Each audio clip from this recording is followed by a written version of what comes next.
Assalamualaikum warahmatullahi wabarakatuh.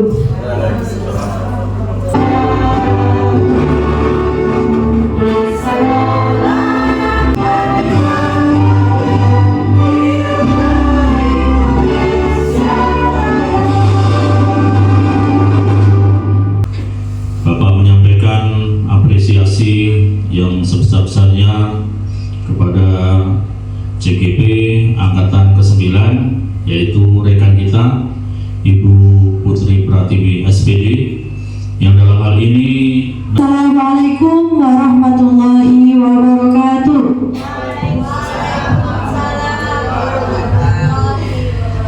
Selamat pagi, salam sejahtera bagi kita semua. Alhamdulillah, rabbil alamin, wassalatu wassalamu ala asrofil anbiya'i wal mursalin wa ala alihi washabihi rasulillahi ajmain. Alhamdulillah, pada pagi ini, pada kesempatan ini, puja dan puji syukur kita kepada Allah Subhanahu wa taala yang telah melimpahkan rahmat dan hidayahnya kepada kita semua. Karena pada hari ini kita masih diberikan kesempatan dan kesehatan untuk bisa hadir dalam rangka yakni acara diseminasi penyebaran budaya positif di sekolah kita. Kegiatan ini judulnya adalah kegiatan diseminasi menyebarkan pemahaman dan penerapan budaya positif. Di sini sebelum kita masuk ke materinya, kita sampaikan dulu latar belakangnya, Bapak Ibu Guru. Boleh dibaca ya. Suasana positif. Sangat selanjutnya ada yang namanya, apakah Bapak Ibu Guru setuju bila? Nah, ini yang harus Bapak Ibu jawab di kertas kosong itu.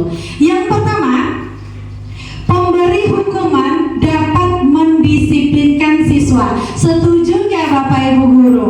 Yang pertanyaan ketiga, guru harus mampu memberikan solusi untuk setiap siswa yang bermasalah. Setuju atau tidak Bapak Ibu Guru? Oke, mantap nih, setuju katanya. Baik, pertanyaan yang keempat, guru berperan sebagai teman bagi siswa. Setuju atau tidak Bapak Ibu Guru? Silakan ditulis. Baik, kita lanjutkan. Nah, ini dia Bapak Ibu Guru, budaya positif. Budaya positif itu apa? Yakni kebiasaan-kebiasaan baik yang harus kita terapkan di lingkungan sekolah yang berpihak pada murid agar murid dapat berkembang menjadi pribadi yang kritis, penuh hormat, dan bertanggung jawab. Di dalam budaya positif tadi ada konsep-konsep inti untuk menciptakannya, ya. Konsep-konsep inti ini apa maksudnya? Strateginya. Jadi ada 6 Bapak Ibu Guru, 6 strategi kita untuk menciptakan budaya positif di sekolah kita. Yang pertama itu disiplin positif, ya. Yang kedua motivasi perilaku manusia. Yang ketiga keyakinan kelas atau boleh keyakinan sekolah. Dan yang keempat kebutuhan dasar manusia. Yang kelima posisi kontrol seorang guru. Dan yang keenam segitiga restitusi. Inilah 6 strategi yang kita akan dalami, yang akan kita pelajari dalam menerapkan budaya positif ini Bapak Ibu Guru. Dari yang 6 ini, kira-kira menurut Bapak Ibu Guru yang asing atau yang jarang kita dengar yang nomor berapa? Iya, nomor 6. Sebenarnya mungkin karena namanya saja, padahal kita mungkin sudah menerapkannya di sekolah. Namun namanya yang kita belum tahu. Yang namanya tadi segitiga restitusi ya Bapak Ibu Guru. Bapak Ibu Guru, coba Bapak Ibu Guru dikepalkan salah satu tangannya.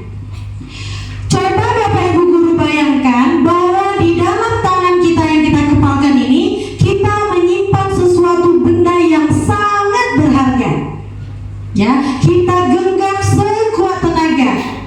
Jadi teman kita mungkin yang di sampingnya boleh nanti ya berkontribusi berdua dengan susah payah untuk mencoba membuka kepala tangan kita. Di sini katanya boleh membujuk, menghardik,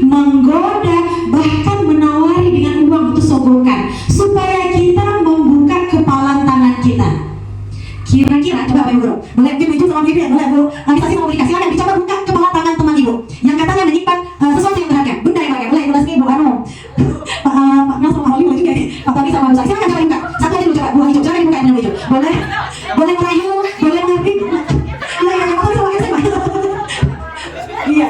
Coba, mau tidak Bapak Ibu Guru membuka barang berharga kita ini? Bisa teman yang coba dengan sesuatu lagi, silakan. Ayo, coba terus sama Ibu. Ya namanya Bu Dika, Bu ya. Silakan dibuka. Boleh mungkin yang sogokan Bu. Ini uangnya. Gitu. Ini kan barang berharga kita. Oke, cukup. Terima kasih banyak pertanyaan kita Bapak Ibu. Baik, langsung saya kasih pertanyaannya. Apakah kita akan membuka kepala tangan kita yang berisi benda berharga tadi dengan bujukan, rayuan, bahkan sogokan dari teman kita? Ayo, tergantung kita ini. Bagaimana? Apakah kita akan membuka tangan kita, kepala tangan kita yang berisi benda yang sangat berharga? Iya, ini sangat berharga. Oh, boleh kasih tepuk tangan untuk kita semua. Oke, sebenarnya Bapak Ibu Guru, kira-kira tadi mungkin kita akan membuka kepala tangan kita. Itu yang namanya prinsip Bapak Ibu Guru. Ya, teori kontrol diri kita. Ya, kalau kita memang ini adalah barang berharga, kita pasti mengontrol diri kita dan akan tetap pendirian kita. Tidak akan mau kita membukanya. Baik dengan sogokan, dengan rayuan, dengan bujukan atau menghardik, kita tidak akan membuka ini. Itu adalah namanya teori kontrol Bapak Ibu Guru. Teori kontrol tetap pada pendirian. Jadi, ya, di dalam teori kontrol ini ada yang namanya pergeseran paradigma. Pergeseran paradigma itu maksudnya apa? Kita sudah masuk di sini berdasarkan dari teori Dr. William Glasser. Yang pertama di sini ada yang namanya ilusi guru mengontrol murid. Benar atau tidak Bapak Ibu Guru? Selama ini kita beranggapan kitalah sebagai pengontrol murid. Apakah benar adanya? Silakan beri tanggapan Bapak Ibu Guru hebat. Ayo dong. Selanjutnya Bapak Ibu Guru, ada juga di sini namanya bagaimana sih seseorang bisa berubah dari paradigma stimulus respon kepada pendekatan teori kontrol yang tadi. Nah, kira-kira kebutuhan kita sama. Kita ubah ke teori kontrol, realitas atau kebutuhan kita berbeda. Kita semua berbeda-beda Bapak Ibu Guru, tidak ada yang sama. Kita langsung ke pengertian disiplin positif. Disiplin positif itu apa sih Bapak Ibu Guru? Yaitu suatu cara penerapan disiplin tanpa kekerasan dan ancaman yang dalam prakteknya melibatkan komunikasi tentang perilaku yang efektif antara guru dan murid. Di dalam penerapannya, murid diajarkan untuk memahami konsekuensi dan perilaku mereka, mengajarkan murid tanggung jawab serta rasa hormat dalam berinteraksi dengan lingkungannya. Jadi kita ambil kesimpulannya Bapak Ibu Guru ya. Kesimpulan dari disiplin positif ini apa? Yakni merupakan salah satu cara penerapan disiplin yang bertujuan untuk menumbuhkan kesadaran serta memberdayakan murid untuk melakukan sesuatu tanpa sogokan, ancaman, ataupun hukuman. Nilainya, ternyata Bapak Ibu Guru, nilai-nilainya itu ada di dalam profil pelajar Pancasila yang selama ini mungkin sering sekali kita nyanyikan. Ini hanya berbentuk nyanyi, Bu. Tidak sebenarnya. Nilai inilah yang harus kita tanamkan kepada siswa. Ada yang tahu lagunya atau ice breakingnya Bapak Ibu Guru? Ada yang tahu? Tahu lah ya Bapak Ibu Guru ya, karena anak kita sudah menghafalkan itu. Dan kita juga wajib untuk menghafalkannya, bukan siswa saja, guru juga harus bisa. Bisa Bapak Ibu Guru? Kita mulai? Bisa ya? Ayo sama-sama Bapak Ibu Guru. Berdiri lah ya, biar enak ya Bapak Ibu Guru ya. Maaf ya, kita sama-sama. Masih ingat ya? Oke, yuk 1, 2, mulai. Pelajar Pancasila beriman dan bertakwa pada Tuhan Yang Esa dan berakhlak mulia, berkebinekaan global, gotong royong mandiri, kreatif dan bernalar kritis. Aduh, udah mulai ayo sama-sama sekali lagi nih, biar kompak ya. 1, 2, mulai. Pelajar Pancasila beriman dan bertakwa pada Tuhan Yang Esa dan berakhlak mulia, berkebinekaan global, gotong royong mandiri, kreatif dan bernalar kritis. Ya, tepuk tangan untuk kita semua Bapak Ibu Guru. Silakan duduk kembali. Terima kasih Bapak Ibu Guru. Ya, ini dia nilai-nilai kebajikan yang sudah kita nyanyikan tadi. Selanjutnya, nah, di dalam ini ada namanya motivasi perilaku manusia. Maksudnya apa di sini? Manusia berperilaku itu pasti karena adanya motivasi motivasi, Bapak Ibu guru. Ada 3 poin di sini motivasi perilaku manusia. Setiap berperilaku seorang manusia pasti karena adanya motivasi. Dan hukuman, konsekuensi, restitusi. Hukuman itu apa, Bapak Ibu guru? Iya, hukuman itu adalah sesuatu yang menyakitkan. Pernah nggak terbayang itu, Bapak Ibu guru? Kita memberikan hukuman kepada anak kita. Contoh misalnya lari lapangan 200 kali. Contoh misalnya, itu apa? Hukuman kan? Hukuman itu menyakitkan bagi anak kita atau tidak? Menyakitkan. Ini dia hukuman. Hukuman itu apa? Hukuman itu tidak terencana, Bapak Ibu guru. Itu bersifat satu arah. Bisa berupa hukuman fisik, psikis, atau kata-kata kasar. Itu hukuman. Ya, seringkali kita mengucapkan kata-kata kasar. Banyak sekali kejadian-kejadian yang membuat kita marah, sehingga kita memberikan hukuman kepada anak kita. Itu dia, tidak terencana. Konsekuensi bersifat terencana, sudah disepakati bentuk-bentuk konsekuensi dibuat oleh pihak guru atau sekolah. Apa sih restitusi itu?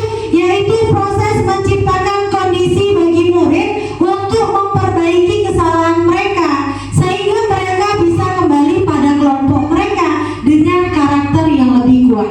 Di kertas yang sudah dibagikan ada yang namanya 1, 2, 3, 4, 5. Ada 6 poin di sini. Silakan tentukan dari 6 poin ini apakah ini konsekuensi, apakah ini hukuman. Silakan Bapak Ibu guru. Satu, mencatat 100 kali di dalam buku kalimat saya tidak akan terlambat lagi. Karena terlambat salah, itu hukuman atau konsekuensi? Tulis saja Bapak Ibu guru. Oke. Nomor 2, maksud poinnya. Nomor 2, lari mengelilingi lapangan basket 2 kali karena terlambat hadir di sekolah. Hukuman atau konsekuensi? Iya. Ayo Bu, sudah mantap atau baik. Yang ketiga, membersihkan coretan yang dibuatnya di meja tulis. Hukuman atau konsekuensi?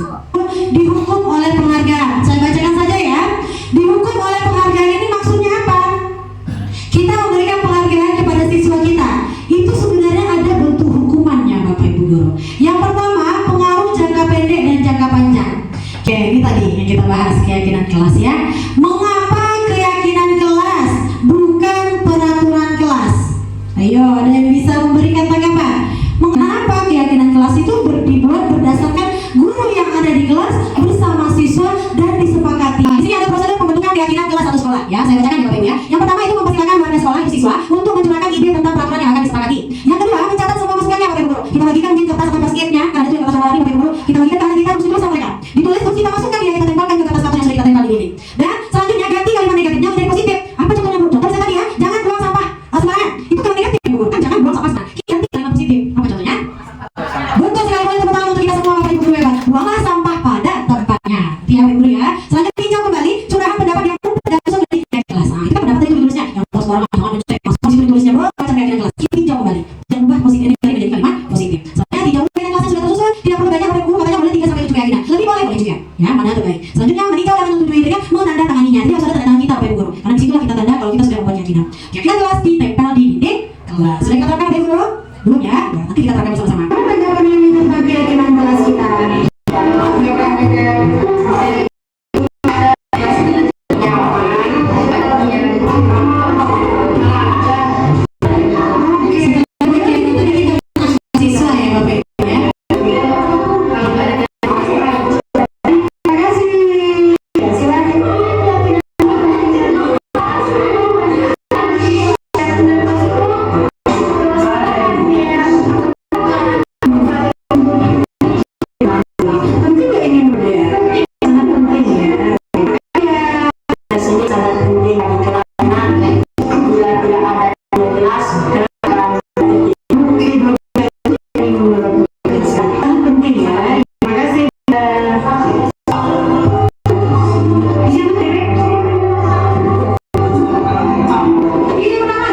Mari sama-sama kita buat kesepakatan kelas juga atau keyakinan kelas supaya anak kita semangat belajar dalam proses di sekolah ini.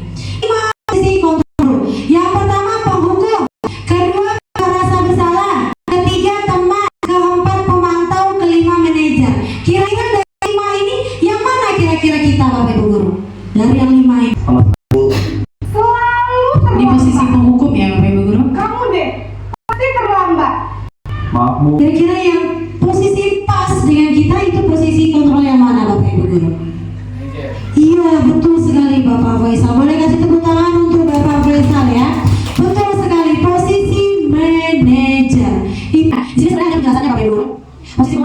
mengabdi, menunjuk, berkali pinggang, hukuman verbal fisik ya, psikis. Dampaknya ada Bapak Ibu, murid menjadi pendendam, tidak menyukai guru atau mata pelajaran yang diampu. Selanjutnya ada juga posisi pembahasan bersalah, suara cenderung lembut, tenang, namun kata-katanya menyalahkan murid. Guru akan menyatakan hal yang merasa kesalahan ada pada murid dengan membuat murid menderita. Dampaknya apa? Membuat murid merasa bersalah, itu menjadi identitas gagal, rendah diri dan menarik diri dari lingkungan. Oke, lanjut posisi teman. Suara guru akan ramah, cenderung bersama guru untuk menghangatkan suasana. Murid akan merasa senang, aman dan akrab dengan guru. Identitas yang menciptakan identitas sukses, tidak sukses kita ibaratnya. Dampaknya murid akan bergantung kepada satu orang atau faktor ketergantungan. Murid tidak mandiri dan tidak bisa berpikir untuk dirinya sendiri. Dan ada juga posisi memantau. Seorang memantau akan bersuara datar, tidak emosional, tidak bersenggol ataupun menggunakan suara tinggi. Tercipta identitas diri atau berhasil memantau, perlu senantiasa memantau. Pada saat murid diberikan sanksi, maka guru harus selalu mengawasi. Dampaknya, murid akan menghitung konsekuensi dan hadiah tanpa memahami sepenuhnya nilai kebaikan yang dituju, tidak sepenuhnya mandiri. Dan yang terima terakhir tadi posisi manajer. Seorang manajer ini netral, tidak emosional, tidak terlalu lama dan tidak bernada tinggi. Tercipta identitas positif, berhasil. Guru akan yang terus mengajukan pertanyaan-pertanyaan bermakna agar membuka pikiran murid. Dampaknya, murid mandiri, percaya diri dan dapat memecahkan masalah. Memiliki sikap disiplin yang positif yaitu murid yang mandiri, bertanggung jawab dan dapat memecahkan masalah. Jadi posisi yang sangat disalahkan yaitu posisi manajer, Bapak Ibu guru.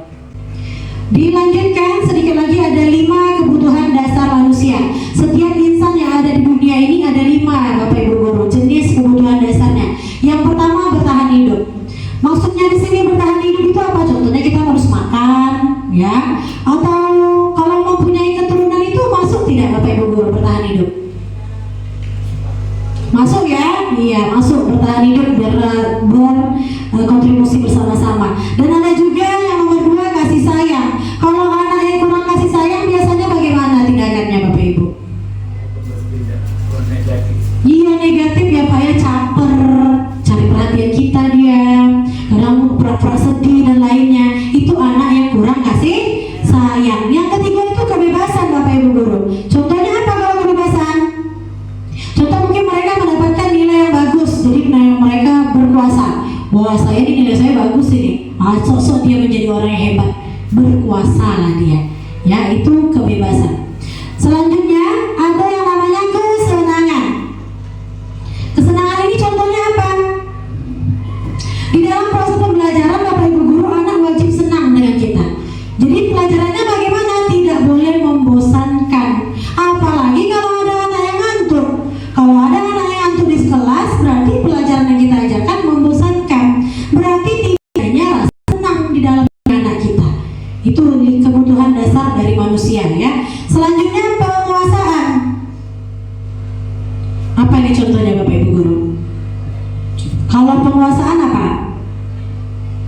Ada yang bisa memberikan tanggapan kalau tentang penguasaan?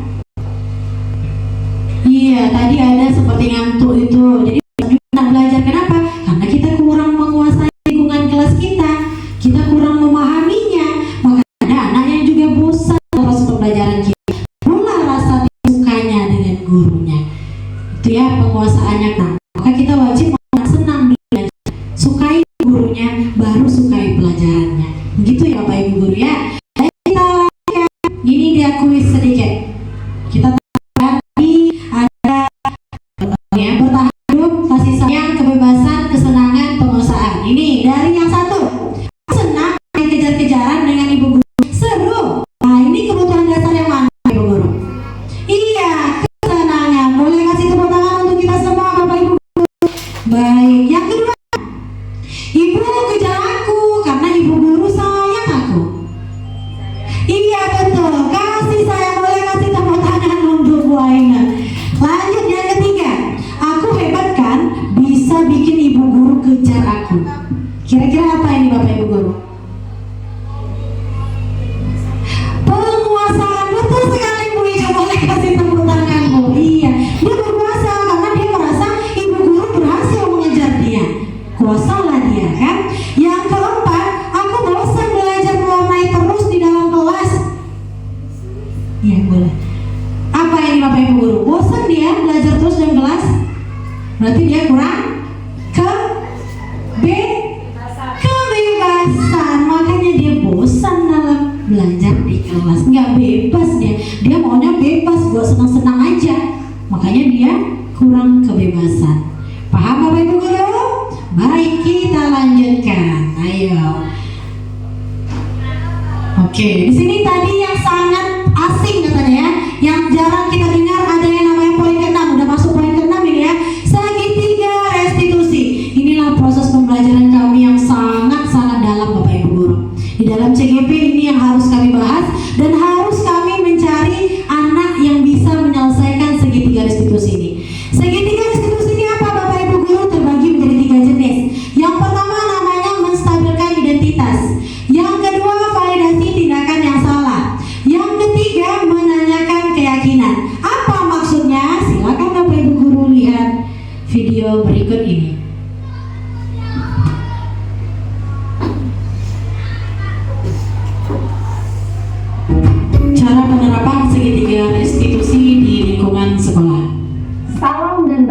kepada Ibu dan Bapak Guru kita pada video kali temu adalah dalam menanyakan keyakinan.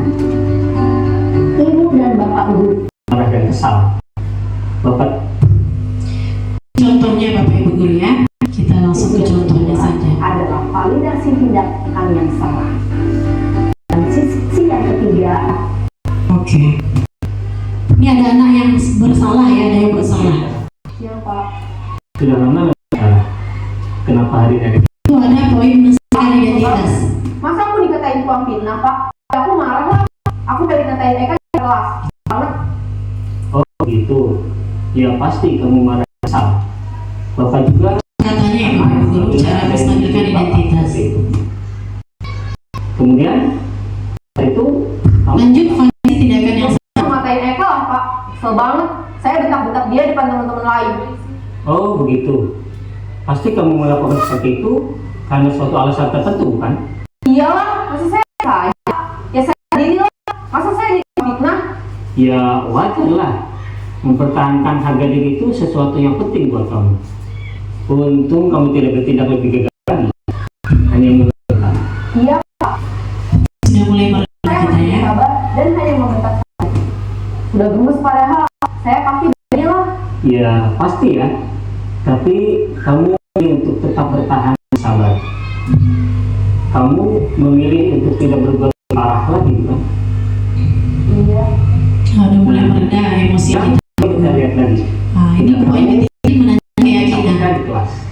Tindakan kamu itu kira-kira sesuai dengan keinginan kelas atau kamu tidak? Enggak lah Pak. Capek Pak jadi pemarah. Jadi keyakinan aktif mana yang proses sesuai keinginan kamu? Ya, saya sebenarnya sangat menghargai orang lain. Mungkin saat itu saya menjadi jadi tidak bersikap itu. Kamu meyakini tidak? Menghargai orang lain itu penting kamu? Pak, Iya, setuju. Kita saling menghargai. Namun ada juga keyakinan yang kita sepakati yang perlu kita jalankan apabila kita sedang marah, bukan? ya saya bisa lebih proaktif, mulai dengan diri sendiri. Saya bisa jadi lebih bersabar, mengambil waktu jeda untuk pikir mau apa selanjutnya. Kira-kira kamu bersedia memperbaiki masalah ini tidak? Bersedia Pak. Kalau kamu memperbaiki ini, kamu akan menjadi orang seperti apa? Saya akan menjadi orang yang bertanggung jawab kali ya Pak. Dan senantiasa proaktif. Iya, menurut kamu, gimana rasanya menjadi orang seperti itu? Nyaman lah, Bapak bisa bersabar dan menahan diri. Baiklah begitu. Yuk kita pikirkan bagaimana memperbaiki masalah ini. Oke, Bapak Ibu Guru, itu contoh penerapan di garis titik. Jadi kita memecahkan masalahnya dengan 3 poin tadi Bapak Ibu Guru. Ada yang namanya menstabilkan identitas. Maksudnya apa di sini? Kata-kata menstabilkan identitas ini ada di layar kita ini, Bu. Berbuat salah itu tidak apa-apa kok, karena tidak ada manusia yang sempurna.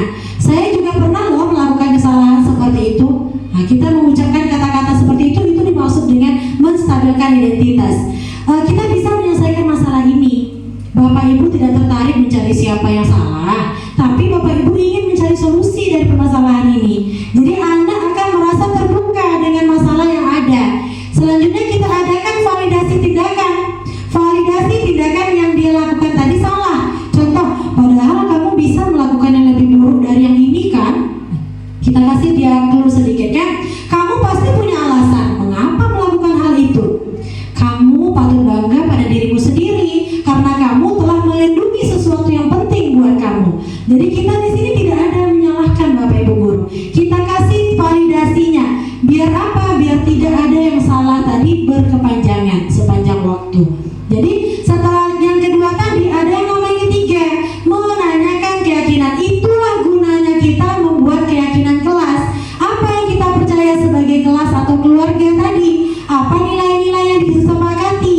Apa bayangan kita tentang kelas yang menurut kita kelas ideal? Dan kamu mau jadi orang seperti apa? Keyakinan kelas apa yang sudah kamu langgar? Bagaimana cara kamu memperbaikinya? Kita tanyakan keyakinan kelasnya masing-masing. Ya Bapak Ibu Guru, semoga keyakinan kelas tadi bisa kita terapkan dalam lingkungan sekolah kita.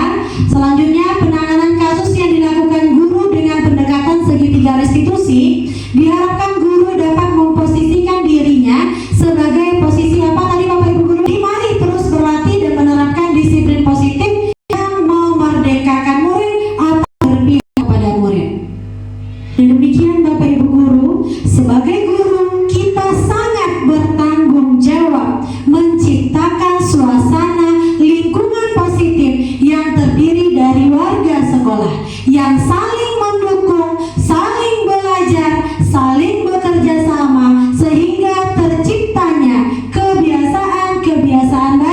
Dari kebiasaan baik akan tumbuh menjadi karakter-karakter baik warga sekolah. Dan pada akhirnya karakter-karakter dari kebiasaan-kebiasaan tadi akan membentuk sebuah budaya positif. Jadi Bapak Ibu Majelis Guru yang sudah menyiapkan atau menyempatkan waktu pada hari ini, semoga yang saya sampaikan tadi bermanfaat bagi kita semua. Yang belum kita terapkan, mari bersama-sama kita terapkan. Yang belum memahami, boleh kita sama-sama saling sharing, karena ini forum diskusi sharing ya Bapak Ibu Guru ya. Karena Bapak Ibu Guru, kalau tidak ada, baik saya tutup ya diseminasi ini dengan ucapan alhamdulillahirobbilalamin, dan saya akhiri. Kurang lebihnya saya mohon maaf jika ada tutur kata atau perbuatan yang kurang berkenan di hati Bapak Ibu Guru. Saya akhiri. Wassalamualaikum warahmatullahi wabarakatuh. Nah, saya kembalikan ke MC. Silakan Ibu Ainun.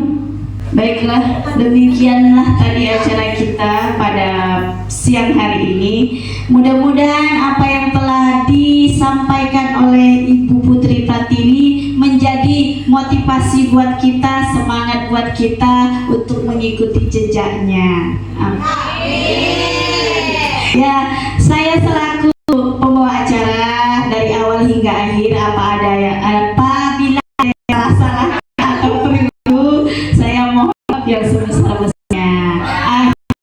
Wassalamualaikum warahmatullahi wabarakatuh. Selamat siang.